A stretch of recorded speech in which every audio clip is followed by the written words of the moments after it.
Bobby Lopez here, Quick Fix Golf, and it's our regular Wednesday night online golf class, 8 o'clock Eastern Daylight Time. You can get the link by just going to quickfixgolf.com/webinars and join us. The topic tonight is pre-shot preparation. In fact, if you have a topic idea or something, pass it along. Email it to quickservice@quickfixgolf.com so we can maybe add that into the list. This is a pilot checklist. Now, I'm a frustrated pilot. I wish I was a pilot, but I took lessons in a Piper Warrior, just single engine, private pilot, and I can tell you, I was taught by a guy who was great. He was an ex-Navy pilot, and you didn't dare get out there without going through that checklist. I don't care if you had it memorized. It doesn't matter. Memorized or not. And especially, I guess, airline pilots, they probably have to check that stuff off. We should have had Al Wessinger get on. He flies a 737. Whether you got it memorized or not, they go through it every time. They probably have to include it as part of their paperwork. To prove they went through it, they got to have the little check box. So here's a typical, let's see, this is a proof for the Boeing 17F and G. Well, I'm assuming it's Boeing. I think that's a B there. I don't know. Anyway, this is a checklist. And as you can see, it's fairly extensive, depending on the aircraft. And you got to go through it every time. Now, what is the kind of checklist do you need for your golf game? Because you're not going to fly a plane. But you might even have different pre-shot checklists for different shots. Like my putting checklist is not the same as my full shot checklist. It's just not the same. But I do each one the same way every time. Here's a typical checklist. The first thing I look at is to study the shot at hand. What do I got here? And as I'm looking at that, I begin scanning the surroundings. Are there hills that could kick the ball one way or the other, towards the water, towards the bunker, towards this, towards that? I'm looking at all that terrain and trying to soak in, okay, here's the shot I think I need based on the wind, the distance. And then I say, if I don't pull it off, where do I want to make sure I don't go? So I look at those surroundings, and I might even put something in my checklist to avoid that problem. For instance, let's pretend it's a driver, and I'm teeing off on the hole, and as I look down there, I see where I want. I'd never look at the trouble first. I'm always trying to look at where I want to leave the ball. You got to have sort of tunnel vision. And I said, this is where I want to leave the ball. Then I take a quick peek at the surroundings and go, okay, where's really bad? What do I have to make sure it doesn't happen? And if there's water down the left side of the fairway, I will tee the ball down lower because it's very hard to hit a driver to the left when the ball's teed really low. If the trouble's on the right, I might tee the ball real high because I can turn the ball over and draw it better with a high tee to work it away from the trouble. So that's something that just put in part of my routine as I'm going down the list. So first I study the shot at hand, study the surroundings, and then I go through a past experience in your mind's eye. Having played golf all my life, I know I've played this shot at one time before somewhere, somehow. There's only so many different kinds of shots you can hit. And I'm looking for a past positive experience. Don't let a past negative experience get in your mind. You go, oh crap, the last time I had one of these, X happened. Because then you're toast. If that's the only experience you have to draw from, don't even draw from it. Picture in your mind's eye how the shot's going to come off and be positive about it. Then make a decision based on the information you've accumulated. You take a decision and then stick to it. And that doesn't mean necessarily when you decide to hit a 5-iron, you're 175 out, you got a little water on the left, you got that. You say, wind's blowing right to left. I know exactly how this is going to go. But never mind, I'm going to go back and get me a 4-iron. No. Stick with the club you had, and then stick with the decision you had. Because if you all of a sudden in the middle of your swing say, I got too much club for this, that's too damn bad. You're already in the middle of the golf swing. Don't decelerate to overcome what you think was made. Make the mistake so that then you have that information of past experience to make sure you don't make it next time. But you'll never know whether you made a mistake or not if you decelerate on the shot. So make a decision, stick to it. For good or for bad, stick to it. Then, I like gripping the club right in front of my face. That's one thing I see a lot of guys doing. They're gripping the club down there in their stance, and they have no freaking idea where their hands are because they can't see it. So I hold the club face, the grip right here in front of my face where I can grip the club and know that I have my hands placed on the golf club the way I want them for that specific shot. I generally don't move my grip at all for anything. I'll do things like tee the ball real low if there's trouble on the left, tee the ball real high if there's trouble on the right. I might set the club face 2 degrees open if there's real big trouble on the left and I want to avoid it going left. I'll use the club face. I don't use my grip. I'll always grip the club the same way every time. That's just me. Then as you walk up to go hit the shot, it's tempo, tempo, tempo, even in the way you walk. If you watch Trevino and you watch Johnny Melhorn, I mean, those are the guys I used to watch. Their tempo and their rhythm, once they've made the decision, which I have before I grip the club. Before I grip the club, I've already made a decision. This is what I'm going to do. So then now I'm going through grip the club, walk up to the ball, the same tempo, the same rhythm that I always do. Then, if necessary, I'm going to talk to my swing fault right here. Let's pretend that my swing fault is I swing over the top. I take the club back a little inside, and then I turn my body too soon, and I have a path that comes outside and across. I might take a couple of waggles of swinging out to in and over, out to in and over, such like, let me see, maybe I can write with a pen. Here we go. Here's my left foot. Here's my right foot. Here's the ball. I have a tendency to go here, here, here. So then what I would do is before I go ahead and actually hit this golf ball, I might do a little waggle that goes this way, this way, this way, this way, this way, this way, and feel a little bit like a Jim Furyk starter kit before I go ahead and make the swing or even make the waggle. But make it short. Don't make it long. Once I start that waggle, keep moving, keep moving, keep moving, keep moving. The worst thing you can do is to stop, and now you're trying to start a golf swing from a totally dead position. Keep moving, whether you're moving your feet, your toes, or whatever. Keep it moving. Then it's tempo, tempo, tempo. I like to say I worry about the first 18 inches getting it started right. The rest I just hang on for dear life. It's just the rest of it's a blur. It's gone. Boom. But if I'm real careful about starting the club off with just the right tempo, then I just hang on for dear life. And that's what I go through. Now, when I'm putting, I don't do it this way. When I'm putting, here's the hole. Let me draw it here for you. Here's the hole, especially short putts. I know that. Can you use yellow, Bobby? Huh? Can I use yellow? Yeah.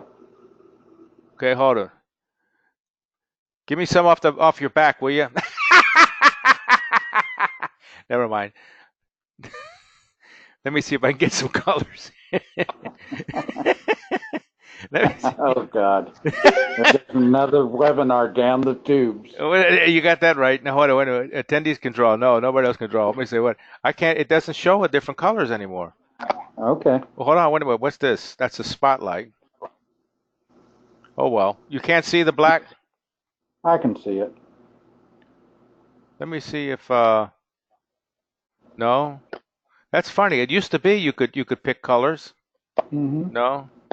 All right. So anyway, there's the hole. The first thing I do is I set that putter face exactly where I think it needs to go. Let's pretend that I think there's a little break from left to right. I'm going to put the putter face like this. I'm going to point it right at the spot where I think it needs to be. But I'm going to set the putter face first. Then I set my right foot. Then I set my left foot. and then I'm done. I'm going. As soon as I put my 2 feet down, I lean the putter forward like a forward press. I go 1, 2, bang. 1, 2, bang. The same rhythm, the same way every single time. 1, 2, bang. Short backswing, kick it in the butt. Where with a long putt, I have a different pre-shot routine. Here's a long putt, and I'm way over here. I'm swinging the putter while I'm looking at the speed of the putt. I read the speed, not the line.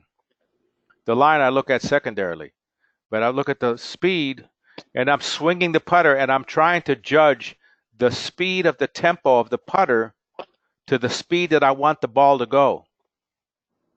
So I swing the putter the same speed I want the ball to go. I need to feel that pendulum. It's complete opposite of what the 4-foot putt is. Club face, club face, club face. The long putt is tempo, tempo, tempo of the putter, rhythm. That's why when these guys start a 3-putt, they get out that big grandpa putter because it's a perfect pendulum. All right, so that just shows there's different pre-shot routines for different types of shots. They're not necessarily always the same. All right, so let me open up the microphones in here and see, are there any questions? Bobby, Yes. I got a question. Go for it. Can you change legally? Can you change putters in? Can you switch to a different putter after hitting the first putt? Can you switch to a different one? No. Oh, wait, I should say. I think you could probably have 2 putters in the bag if it's 2 of your 14 clubs. You're only allowed 14 clubs. Right, but I mean on a.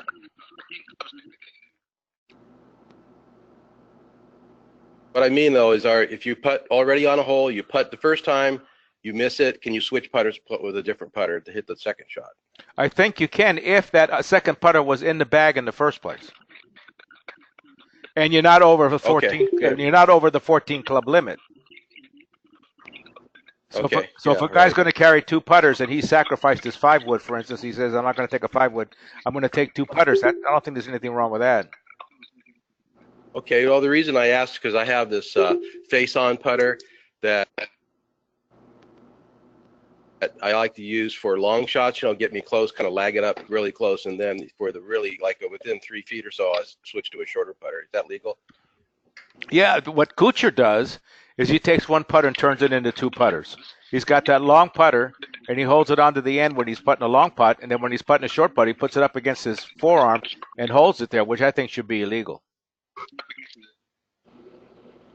as far as I'm concerned. But no, I don't think you have any problem with that as long as you only got 14 sticks. You could carry 13 putters in a driver, as far as I'm concerned, I think. Okay. Any other questions? Okay, good. Thanks. How about set up in a fairway trap or shot prep in a greenside bunker or a fairway bunker? Any routine there? Yeah. You go back to, let me go, how do I go backwards here? Previous, here it is. Now why in this thing? Oh, look here, now you can choose a color. There's yellow. There you go. You happy now? Yeah, I'm very happy. Okay, good. I'm glad. Oh, good. We changed that to black.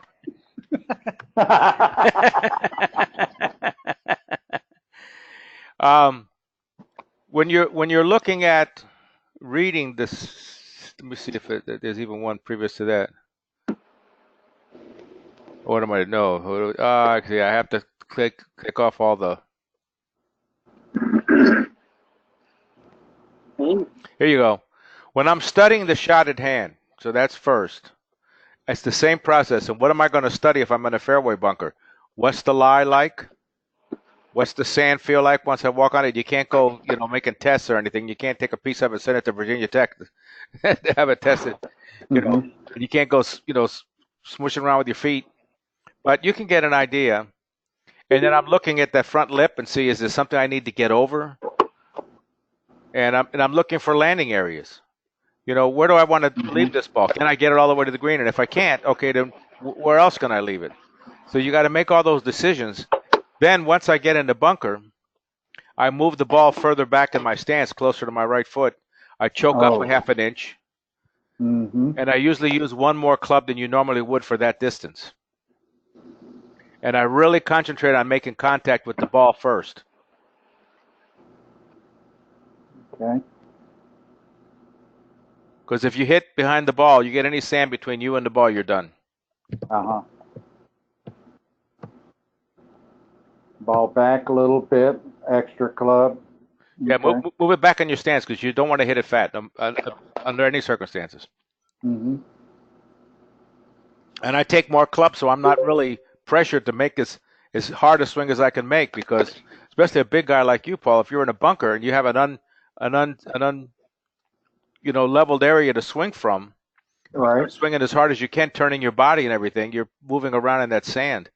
I use Right. almost all arms on the swing, try not to use Okay. my body very much, and I use more Mm-hmm. club than I need, and I choke up a half an inch, just as insurance. Hmm.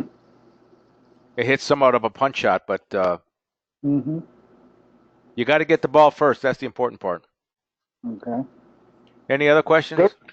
Yeah. Well, yeah. What's this thing about rule of 12 when you're chipping? And should that be part of your pre-routine for making a chip shot? What's the rule of 12? You got me on that one. Oh, you do? Okay. It's an AA thing. It's something about being able to measure, what club you're going to use. Like for example, you get us going like to use different clubs. Not always use a 60-degree wedge when you're chipping around a green. Use the club that you need to get to the hole with, and it had something to do with the proportion of where the landing area is and how far the ball is going to roll as to what club you're going to choose to accomplish that with. Okay, I got perfect video for you. Here we go.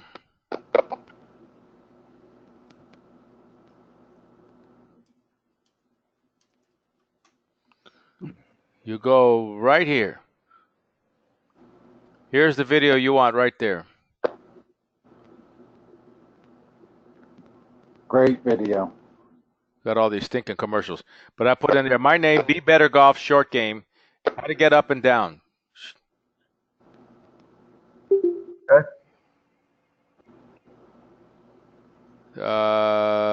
And here's how to hit the pendulum and elevator shots. That's also flop shots and things like that.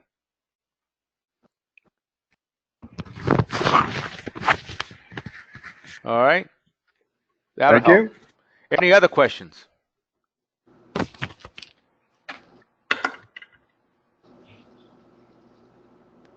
Well, I see a lot of new names on here. Well, welcome all of you guys to come on. Glad to have you. Any of you have a question? No? Well, I got something else for you then. Yeah. Let's look at, let me see what we got here.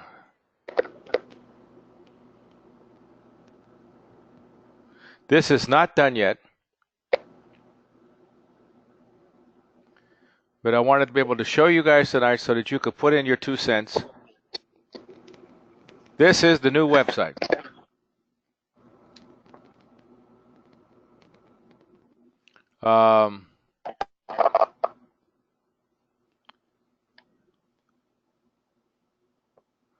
This is the new website, and it's going to have all kinds of stuff on here. It's going to be very much geared towards the online business of sending in your video and having it analyzed. We're going to expand the online classes. We've got the golf blog now. It will look a lot different. Sort of modernize everything. All this stuff will be needs to be set. It might be ready in about a week. But you see, people will be able to upload their video. So, any first impressions anybody has that you want to?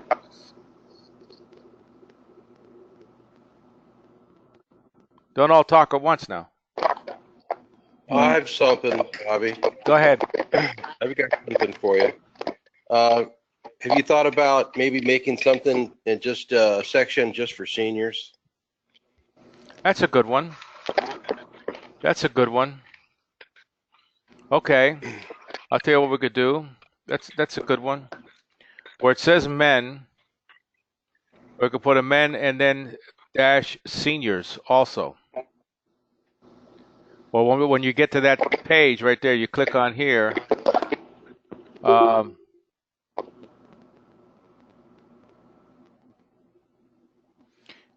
You'll be able to say one section that says here's touring pro analysis.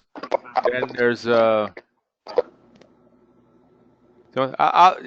a good point. I'm going to set that up. In other words, there's some videos that are specifically for senior golfers. Mm-hmm. Yep. Right. Yeah, we can do that. Well, We can do that. Let me just make sure I don't forget it. Put it in right here. Any other suggestion? Can you do it in yellow? Yeah, Yeah, I'll call Paul. call me. He's got yellow pajamas. He wears yellow pajamas when he goes to bed. I do. Thank God we're not on FaceTime He here. does that so his wife doesn't beat him. Are you going to put all your videos on this, Bobby? Yeah, there's going to be tons of videos. This right here, it's just not hooked up. But Okay. if you look at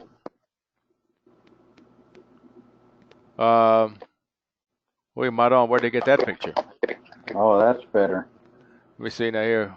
We got right here.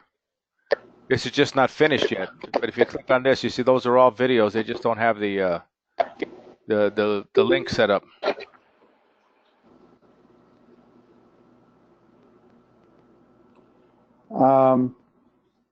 Can you organize your videos like all short game videos and You see here? driver videos? Look at this. You see? Short game, Oh, juniors, okay. ladies.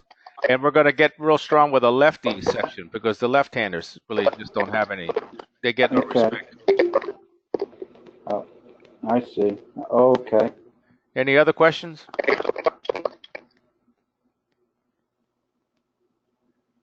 Hello? Oh, Louis. Is that Louis on here? Yeah, that's me, Bobby. Hey, Louis. I'm just listening. So where do you start? You started playing at we got to get a little plug for Providence here. You play in that Providence seniors thing every Wednesday? Yeah, well, I missed the last couple of weeks because I had something to do, but I'm going to go back next week.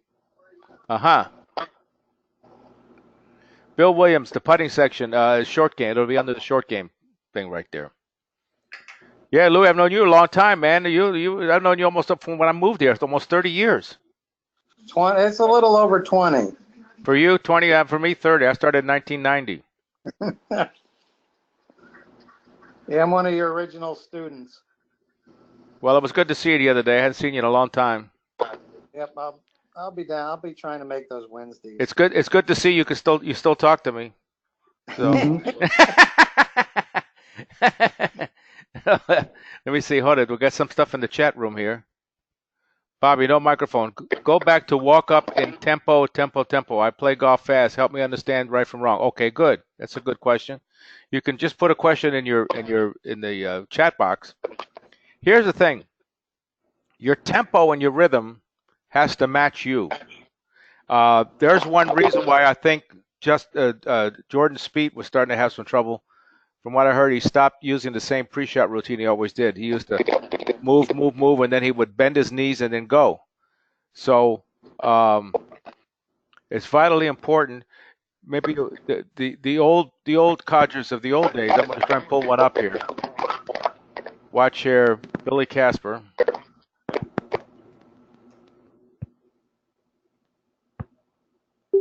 Oh, here we go. Here we go. Look, now watch this. Here's Gabe Brewer and Billy Casper. You won't be able to hear it, but watch the movement. Now look at Billy Casper on the right. Look at his waggling. There's Gabe Brewer on the left. See him move his knees forward? Look at him move his knees. Then he takes the club back. That's part of his rhythm. Here comes Billy Casper. And watch his right foot completely, it moves. Watch, he's going to pick it up and move it.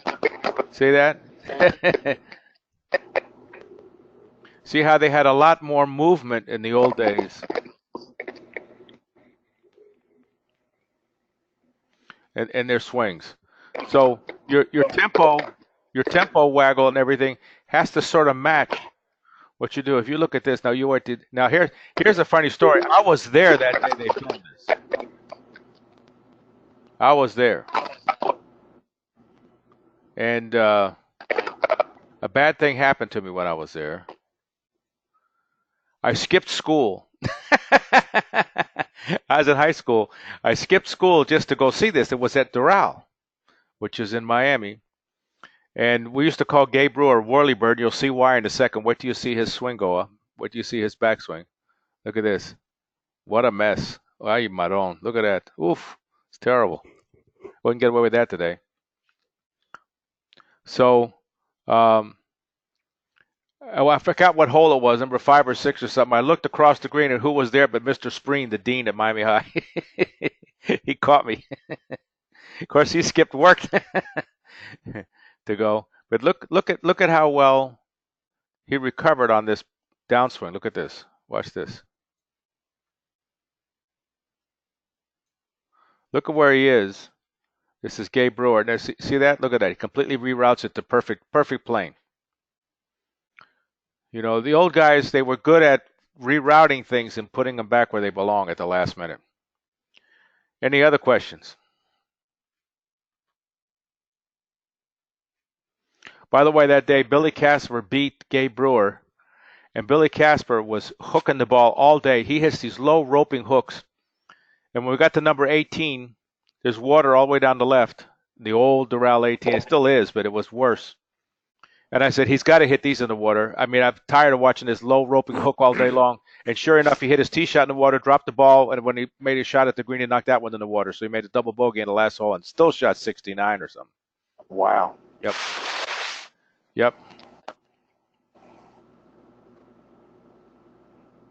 I played golf, 2 rounds of golf with Billy Casper. He's loose as a goose. Never stop talking. Never stop laughing. Johnny Miller, my best swing tip ever. There you go. David Ledbetter. I mean, there's so much crap here on YouTube, it's unbelievable. Any other questions? Oh, Bobby, can you go over uneven lies? Ball, yeah, we can discuss that.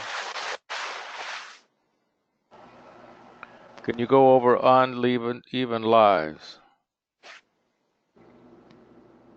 Well, it didn't really answer Steve's question all the way. I'll do that in a second here. The tempo or the rhythm has to match your swing and match your personality. Some guys are quicker than others. Just because it's a little faster doesn't mean it's necessarily bad.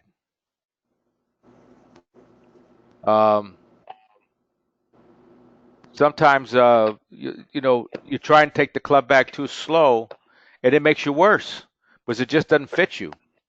It's a matter of just finding that right rhythm. There's a right rhythm for you, and you've got to find it.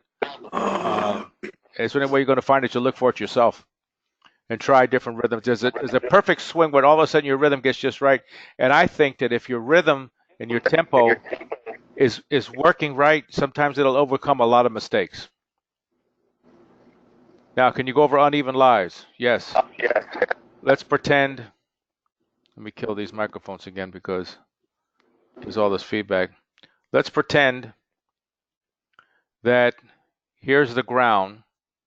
Here's your ball. Now, wait a minute. Let me see something here. I'm going to choose the pen color. I'm going to switch to red.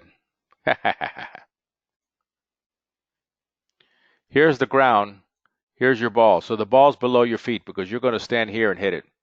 I can't draw up my mouse like this, but here I are, and here's your 2 arms. Looks like an alien from Area 51.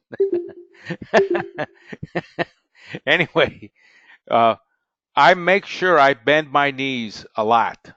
I bend my knees to get down, and I make sure I maintain my knees bent throughout the shot because if my legs stand up, I'm done. So I have to make sure my knees are very bent and keep them bent. And if it's like a 7-iron shot, I'm going to hit a 6+, maybe even a 5 and choke, not choke up because I want all the club I can get, but even a 5 and swing even easier because I just have a hard time swinging hard from a side hill lie if the ball's below my feet. Now, if it's a little bit below my feet, now, that's not such a big deal. but still I make sure that I bend my knees. Now, if I have the opposite, and let's say it's uphill, the ball's above my feet, I'm over here, got my little club. What do? I choke up a half an inch, maybe even an inch, depending on how much higher the ball is than my stance. The next thing I have to figure out is if it's a 7-iron through gap wedge or even higher, meaning the sand wedge or a lob wedge or something, I have to consider that the ball is going to go left. If the ball's below my feet, the ball's going to go right.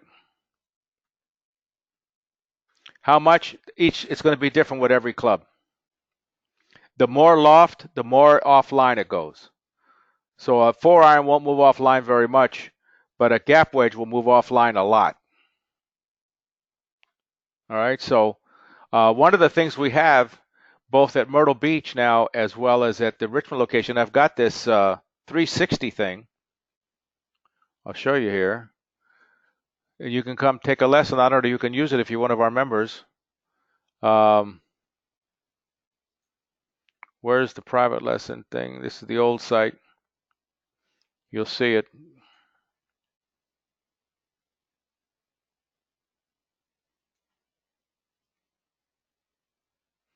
Where did it go? Oh, here it is. See that picture right there? See, so in this situation, I make sure I keep my knees bent. If I flip it, I can grab, you see this little loop right here, I can grab it, I can spin it around so we can hit uphill shots, downhill shots. Downhill lie, one thing, I never can move that ball far enough back in my stance.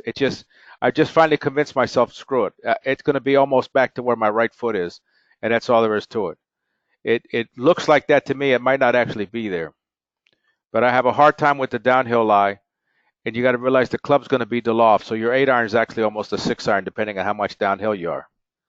The opposite is true when you're uphill. So we can take this thing right here and spin it around. That's why it's called the something 360.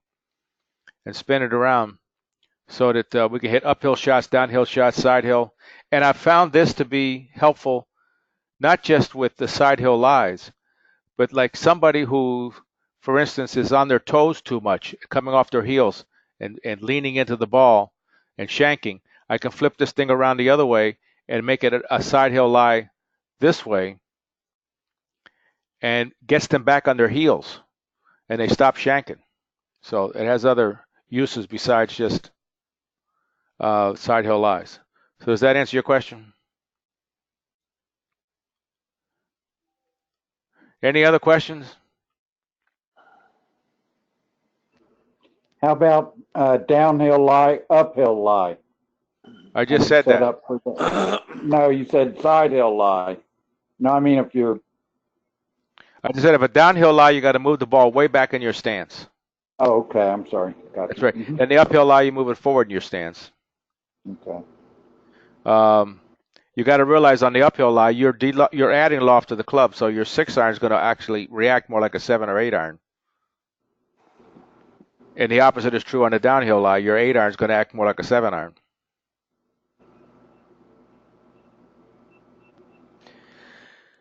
Advice on hitting a fairway wood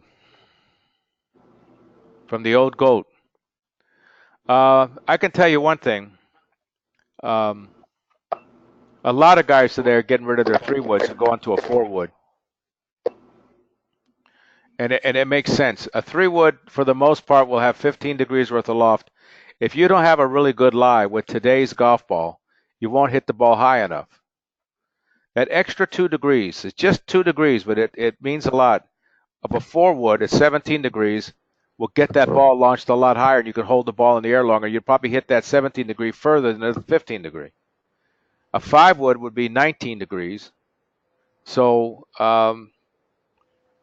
you're gonna lose distance between the 4 and the 5 wood there. I mean, I think a 5 wood, quite frankly, is a better choice than a 3 hybrid, because the 3 hybrid is going to be 19 degrees, but the 3 hybrid is going to be 1.5 inches or so shorter, and the head's smaller. I'd like to rather have a 5 wood, and then whenever I want to, I can choke up on it, and I've turned it into a 3 hybrid, or I can hang on to the end of it, and I've got a 5-wood that's going to go a little further than a 3 hybrid and higher. And I'd rather carry a 7-wood than I would a 4 hybrid. Same reason. Well, here's the thing, Bobby. I missed your workshop Monday on Fairway Woods, and I told you when I was up there for my lesson a couple weeks ago, I had been trouble hitting off the deck, and I went and got those tour locks, and I counterweighted my woods. And ever since I've done that, I'm getting a higher trajectory. Now, I don't know the mechanics of it. I can't explain it. But what's happening with me on my fairway woods now is that I'm leaving the club face open. I'm actually, one of my setup routines now when I'm heading off the deck with the 5 and the hybrid is that I've got to shut that face a little bit in my grip. I got to turn it a little shut, and but still, it still has a tendency to go right. Now, I'm not sure what I'm doing wrong. That's going to be our next lesson. You got to hustle your hands over. You got to hustle as the club gets longer. The hands have to really hustle as far as rotating over. Yeah, that very well could be. Yeah, a wedge is not, it's not critical at all. And as you go up the bag and you get to the fairway woods, you got to rotate those forearms over big time, or you're going to bail them out to the right. Yeah, you could. I'll tell you what. You can add that tour lock thing. You ought to give them a call and see if you can't get them on here. I'd really like to know why I'm all of a sudden I'm getting a higher trajectory just because I counterweighted. Well, two things can happen. I'm surprised you're getting a higher trajectory because in reality, by putting more weight into the grip of the club, the head's lighter by comparison, but it still weighs the same that it did before. The more weight you put on the head, the more stress you put on the shaft, and the more it bends. And the more it bends, the more loft it adds to the club. So that would make it go higher. It might just be that you've been drinking a lot. I mean, that could be what did it. Or It's got nothing to do with the club. All I know is I like it, but I put 60 grams. They recommend 60 grams in the putter, and I tried that, and that was horrible. That was terrible. I couldn't feel the putter. And how many grams are the ones in your what we're talking about, folks, is that there's this new thing they sell now that they just drill the back end of your grip on your golf club and they insert this weight. It's nothing new. Nicklaus used to butt weight his golf clubs, 30, 40 years ago. So you're just adding more weight to the back end of the golf club all the way to the end of the shaft to counterbalance the weight that's on the other side, which is the head. Now your weights are how much? Are they 24 grams or 16 grams? I've got a 30 gram in the driver, and my driving has improved dramatically. And then I've got 20 grams in the 3-wood and the 5 hybrid. So those are 20 grams. And what about in your irons? I haven't done the irons. I don't know if I'm going to do that or not. And the only thing you're hitting bad are the woods, right? Yeah, that's where I was having my big problem. Take the damn things out. What the hell's the matter with you? I'm not having problems anymore. I could hardly come off the damn tee with my driver, and I put that 30 grams in there. It's holy cow. Man, I'm not going to crap out of them now. For me, I mean, what do you want for an 80-year-old guy? Unbelievable. Any other questions? I got a question for you, Bob. Go ahead. At what time along in your golf career should you start thinking about getting your clubs, sized for you, fitted? When your swing path is consistent. When you're making enough shots with the same pattern enough times in a row, outside of that, whoever's fitting you is cheating you. They're not treating you right. Because if you're not, go ahead. Well, you were just expand on that a little bit. Tell me what you meant by what you said there. Well, here's the deal. You're trying to find a configuration of golf club, meaning in shaft flex, bend point, length, weight, that fits and rewards your swing when it makes its best motion. You want that golf club to give you a piece of candy when you do something right, not when you do something wrong. And if a person just fits you the golf clubs according to how tall you are and how big your hand should be for the grip and whatever. And they say, well, your swing speed is 90 miles an hour, so you should have regular, which is crap. It's not true. They're doing you a disservice unless the clubs you have are such a piece of crap that they're hindering your ability to get better. Then I would say, well, you need to get something, and I wouldn't spend a fortune on it, but at least get something that's somewhere close, at least close to your physical dimensions. But you really want to have a set of clubs that matches your swing tempo, your swing rhythm. I've got a special report right here. Hold on here. Where is, yep. For you that are members, you can pick it up from here. Where did it go? No, there you go. You go to members only section. And this report is old and it's still very current. If you go to special reports, if you read this report, I guarantee you, you're going to know more than 95% of the people that work in any golf store. If we get to, let me see, on golf clubs, does the shaft make a difference? Right here. There it is. So you'll see the URL right here. This was written, darn, a long time ago. And basically what it said in the end, and I hit balls on this thing, so I know it's for real. I know exactly. When you read this, it's gonna freak you out, because you know what they found out? That some old guys that had 70-mile-an-hour swing speed hit an X shaft better than a senior shaft. That some guys that were long drive contest guys that hit a 350 hit a regular shaft better than they hit the stiff shaft. That the shaft flex had nothing to do with swing speed. It also found that one shaft didn't hit the ball any further than another, except that when you had the right shaft for you, you were more likely to square the golf club up properly, and you picked up 4 or 5 yards by hitting the ball squarely rather than with a slightly open face, for instance. It's really all built around centerness of hit, and you want to get the right right club configuration that gets you in the center of gravity of that golf club on the club face more times than not. And the only way to know that is to have somewhat of a consistent swing. If your swing is for crap, you shouldn't be fitted. But if I worked at a golf store, I'd get fired because they tell me, hey, wait a minute, we hired you to sell golf clubs. I don't sell golf clubs. I help people play better golf. The golf club's a tool. I can help them with it. We do handle Callaway, but we don't have like a store with all kinds of stuff. Because I only do fittings, and generally only do them for students, not for anybody outside of the group. I mean, I will, but I mean, generally I don't. Nobody even asks us that much. But there's good information here. Okay, good.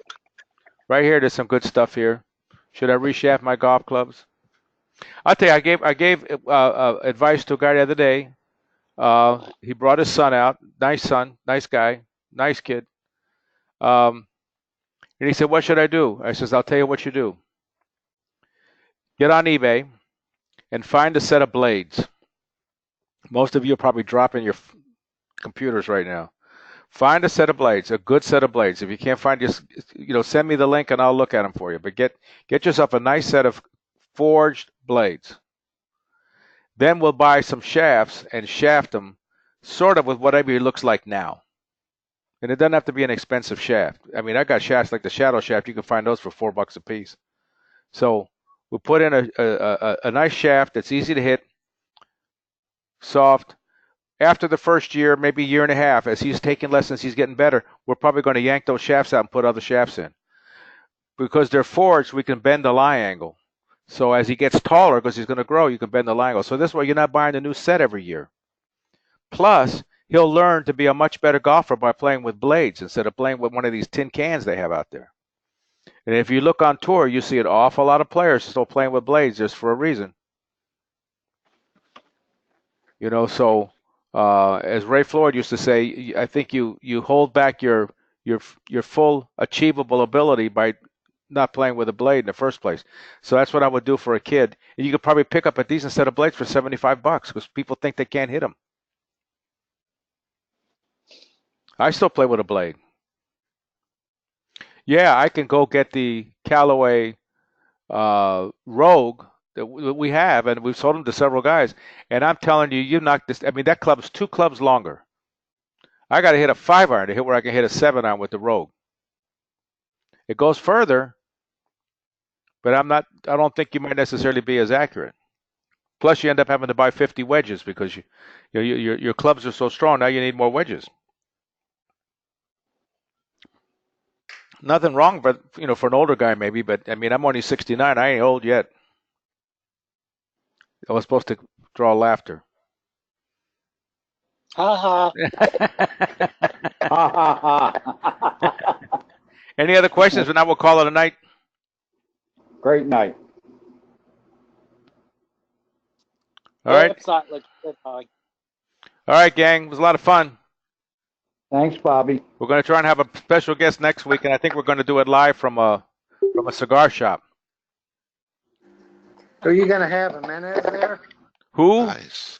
You gonna have the mechanic with you if you're at a cigar shop? The mechanic. Yeah, Jimenez. Oh, Jimenez.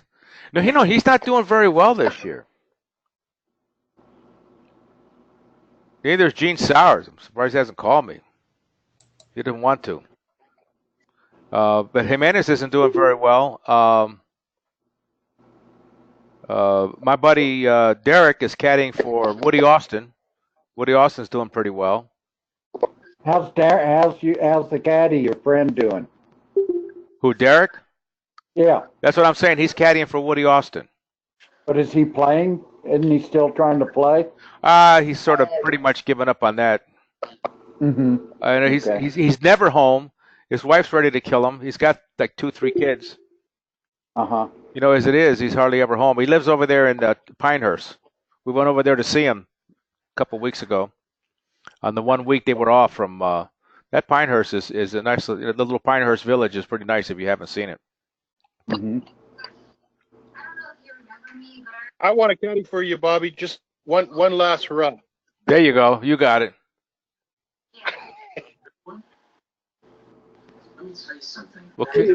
We'll go Cuba. People ask me, they say, how come your bag weighs so much? I said, because I got my mother-in-law in there. She's dead. I'm collecting her checks every month. She is so heavy. Oh, I'm collecting her checks every month. The government doesn't know she's dead, see? So I'm getting a check every month. Need the money. All right, gang. Enjoy it. Thank you. Thank you.